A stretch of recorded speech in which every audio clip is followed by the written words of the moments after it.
Aloha, it's Jennifer Victoria Bell. And I had some time to reflect today, and what came through was to share a little bit about the lungs based on Chinese medicine, based on that, I guess, philosophy, or based on that, I would say, that way of that lens of looking at the body and the energy system. Aloha, aloha, Pablo. And as we know, right, this virus is impacting the lungs.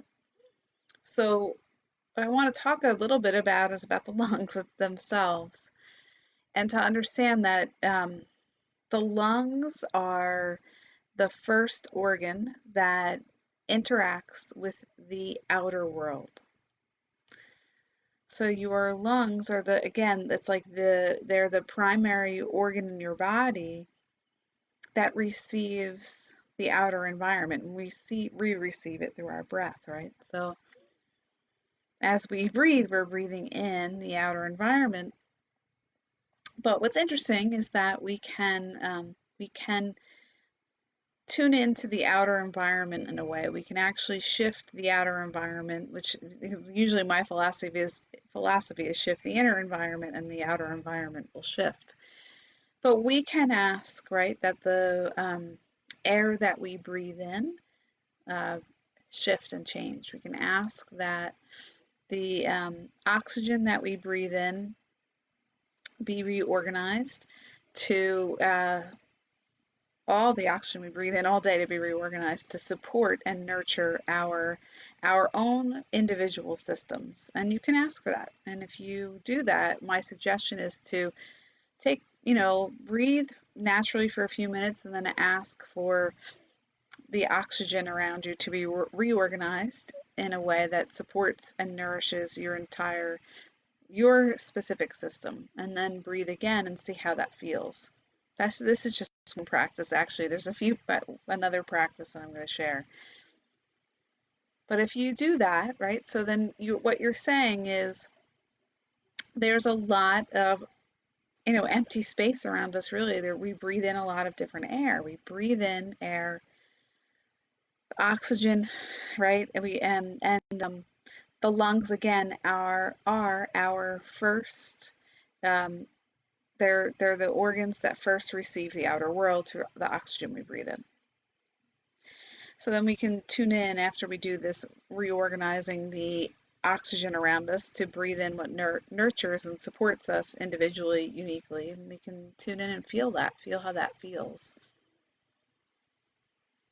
Because what you're doing, you're saying, what's around me in my immediate energy field can be shifted and reorganized so that as I breathe in air, it brings in things that are actually more aligned for me and more nurturing. And so, so just noticing how different it is to breathe in the air there. I find it interesting that we're having this virus. It's affecting the lungs, and what are the lungs of the earth? Anyone want to answer that? What are the lungs of the earth?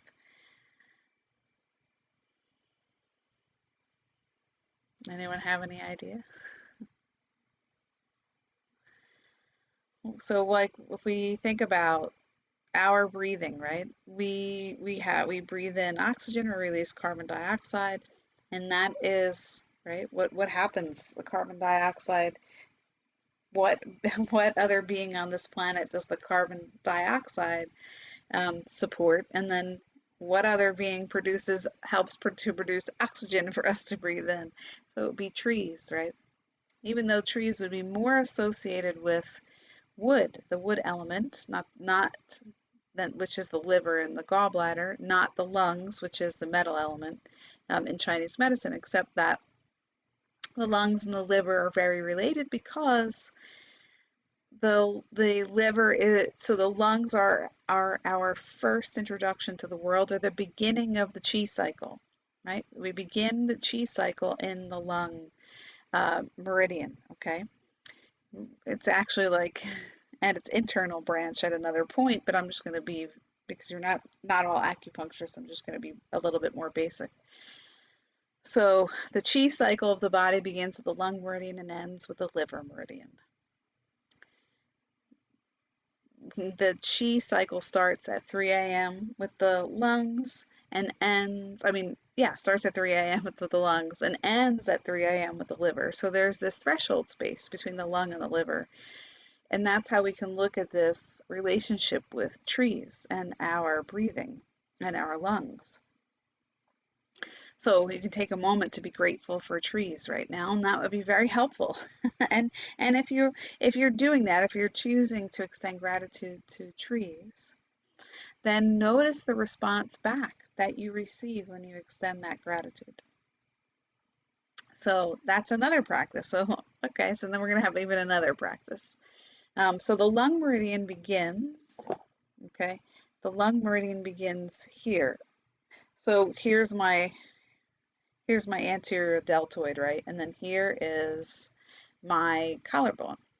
And then if you're messing around with your collarbone and then you kind of dip down, right? And you lift your arm up, you'll feel that if you lift your arm straight in front of you, that there's this space where you really fall into, right?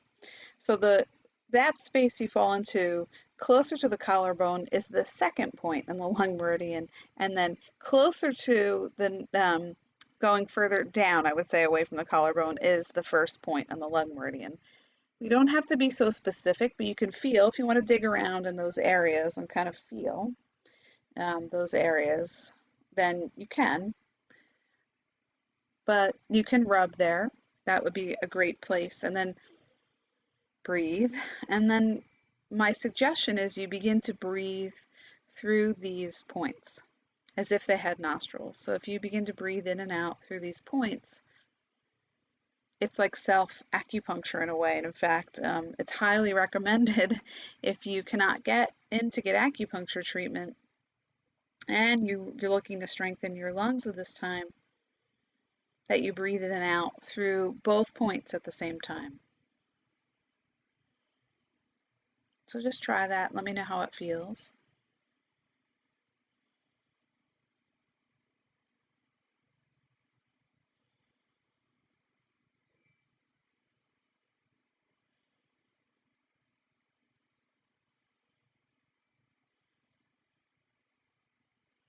So already for me, I feel a little bit more expansive. I feel more space, like I have more space to be in with my own consciousness, and I feel a little bit more relaxed. So, but this can help your physical lungs. It can help strengthen the physical lungs by breathing in and out through this point.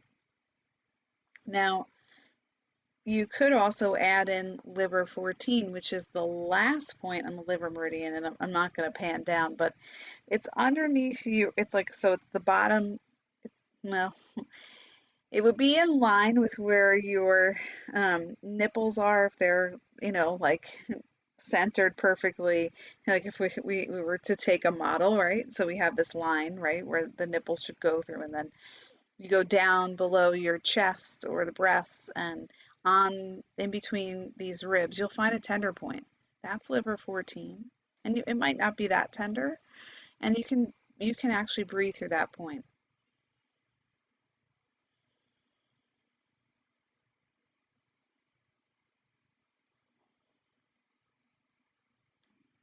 And what does it feel like to breathe through that point as well?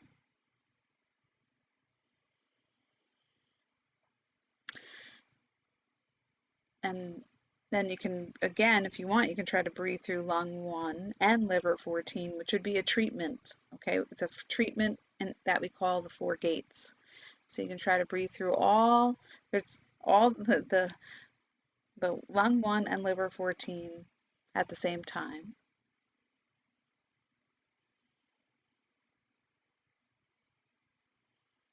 And what I would say is you just do some mild breathing through there. Just imagine you're drawing breath in and releasing breath out through that point, just as if you're breathing through your nose.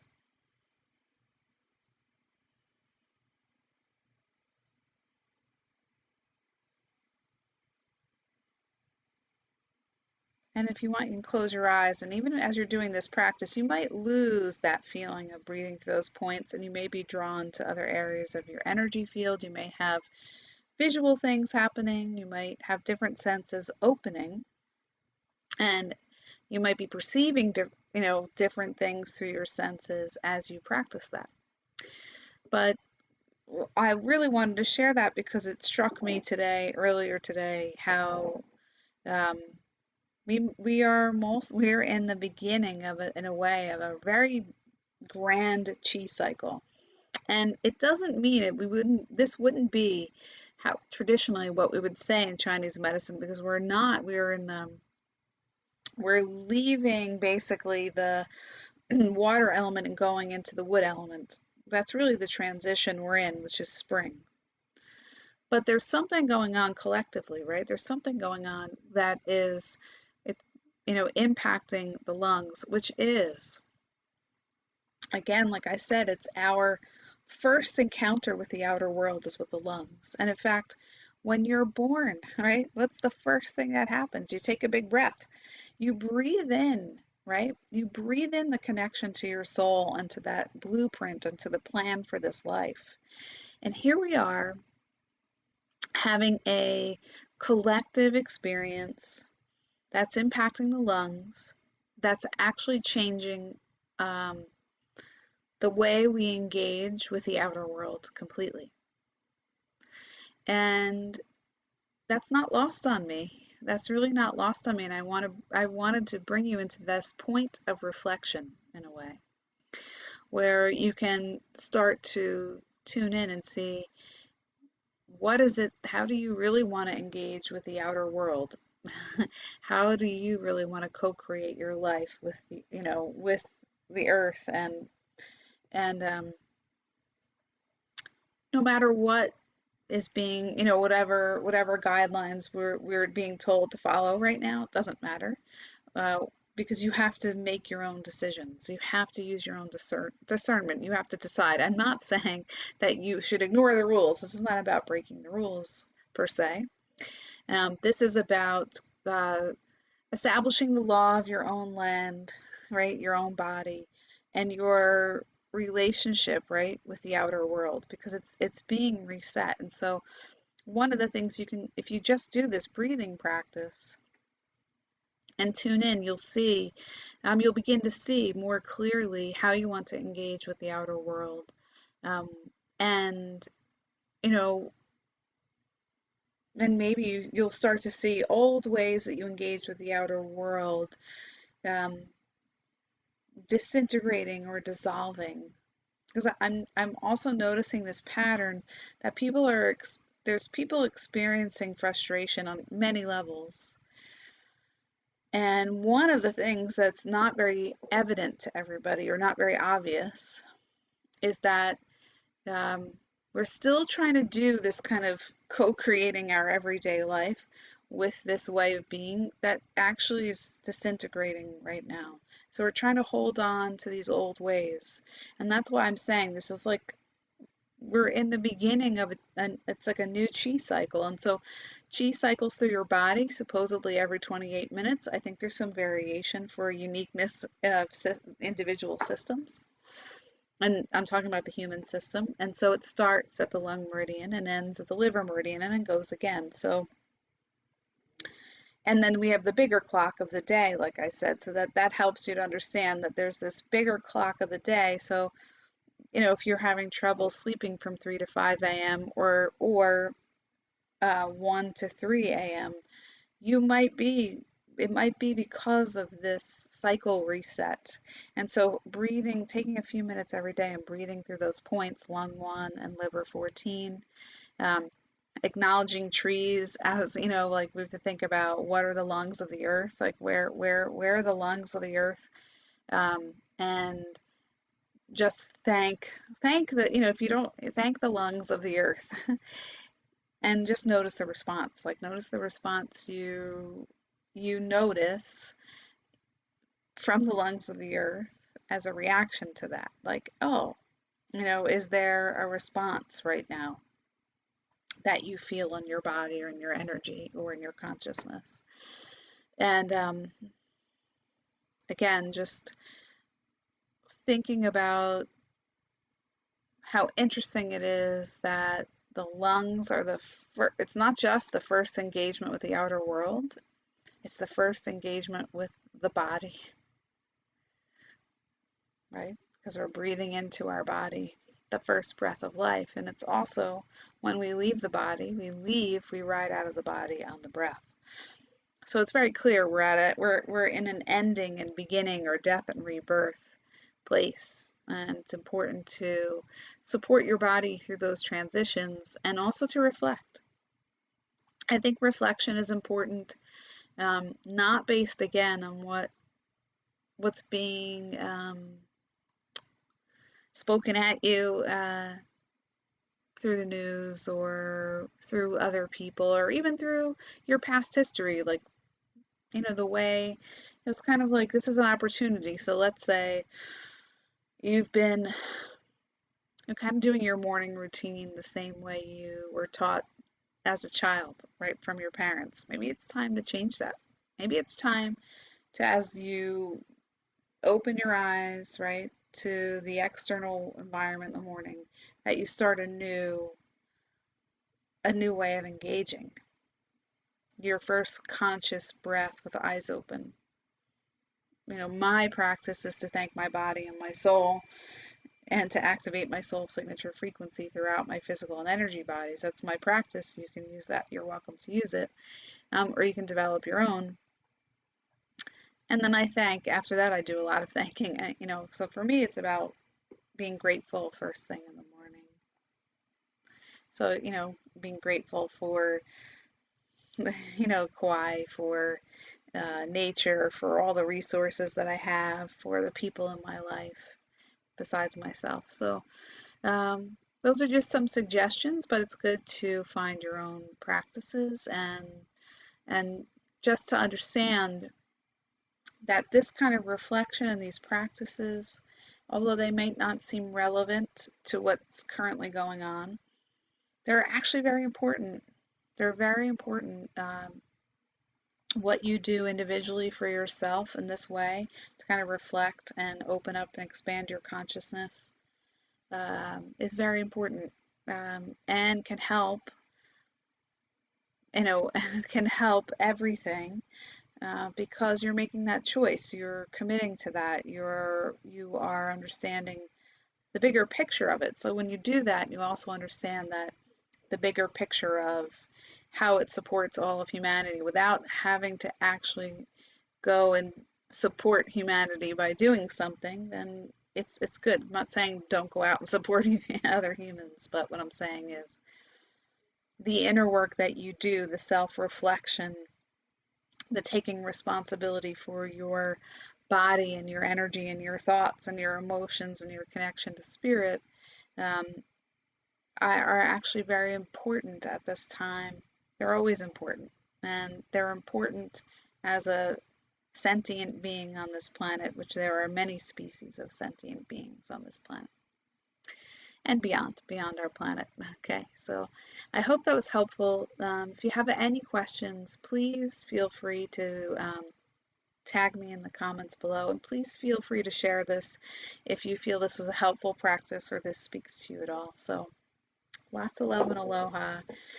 Nice big breath in and out together.